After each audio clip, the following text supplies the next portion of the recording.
നമുക്ക് പേഴ്സണലി ഇഷ്ടമുള്ള അറിയാവുന്ന ഒരാൾ ഒരു നടൻ എന്നുള്ള നിലയിൽ നമ്മളെ വിസ്മയിപ്പിച്ചു എന്ന് പറയുന്നതാണ് എൻ്റെ പേഴ്സണലി ഈ സിനിമയിലെ ഏറ്റവും ഹൈലൈറ്റ് ഉള്ള കാര്യം. ധ്യാനൊരു നല്ല സിനിമയിലൂടെ ഒരു നല്ല നടനായിട്ട് ധ്യാനെ ലോകത്തിന് മുമ്പിൽ എത്തിക്കണം എന്നുള്ള ഒരു ചിന്തയൊന്നുണ്ടായതാണോ ഈ കഥാപാത്ര സിനിമയും? അല്ല, ഇത് സത്യം പറഞ്ഞു കഴിഞ്ഞാൽ ഇനിയിപ്പോൾ പറയാം, ഞാനിത് ലാലങ്കളും അച്ഛനും കൂടി ചെയ്യണമെന്ന് ആഗ്രഹിച്ചൊരു സിനിമയാണ്.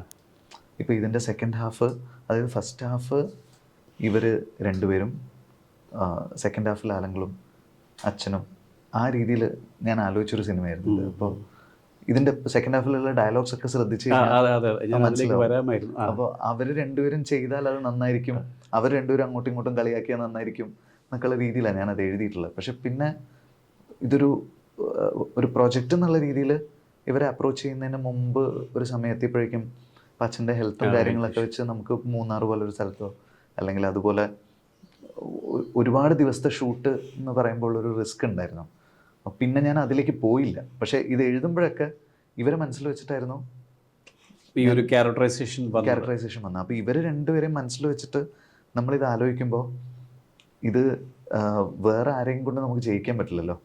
അപ്പോൾ അപ്പവും ധ്യാനും ഫസ്റ്റ് ഹാഫ് ചെയ്യണമെന്ന് ആദ്യമേ പ്ലാനിലുണ്ടായിരുന്നു, എനിക്ക് മൈൻഡിലുണ്ടായിരുന്നു. അപ്പോൾ എന്നിട്ട് സെക്കൻഡ് ഹാഫ് ഇവരെന്നുള്ള രീതിയിലേക്കും വരാം. അതെ, ഞാൻ ഇത്രയും ദിവസം അത് എവിടെയും പറഞ്ഞിട്ടില്ല. Very good. അതുകൊണ്ട് എന്താ പിന്നെ എനിക്ക് ആ ഡയലോഗ്സ് ഒന്നും മാറ്റാൻ തോന്നിയില്ല. കാരണം അത് വളരെ സിൻസിയറായിട്ട് എഴുതിയൊരു സാധനമാണ്. അപ്പോൾ പിന്നെ അവർ ചെയ്യുമ്പോൾ അത് കറക്റ്റായിരിക്കും തോന്നി. അങ്ങനെയാണ് ഇവർ രണ്ടുപേരും ഇല്ലാണ്ട് ഈ സിനിമ, ഇവർ രണ്ടുപേരും പിന്നെ നിവിനും, ഈ 3 ക്യാരക്ടേഴ്സിന് വേറെ റീപ്ലേസ്മെൻ്റ് ഒന്നുമില്ല.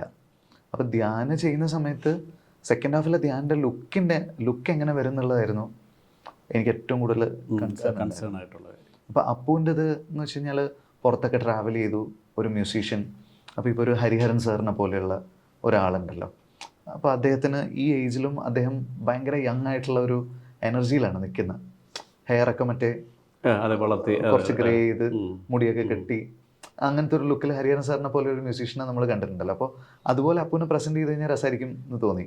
ധ്യാനിൻ്റെ കേസിൽ എനിക്ക് ധ്യാന് ചെറുതായിട്ട് അച്ഛനെ റിസംബിൾ ചെയ്തിരുന്നെങ്കിൽ എന്നുള്ളൊരു സാധനം മൈൻഡിലുണ്ടായിരുന്നു. പക്ഷേ ഞാൻ റോണെക്സിൻ്റെ അടുത്ത്, നമ്മുടെ മേക്കപ്പ് മാൻ്റെ അടുത്ത് അത് പറഞ്ഞൊന്നുമില്ല.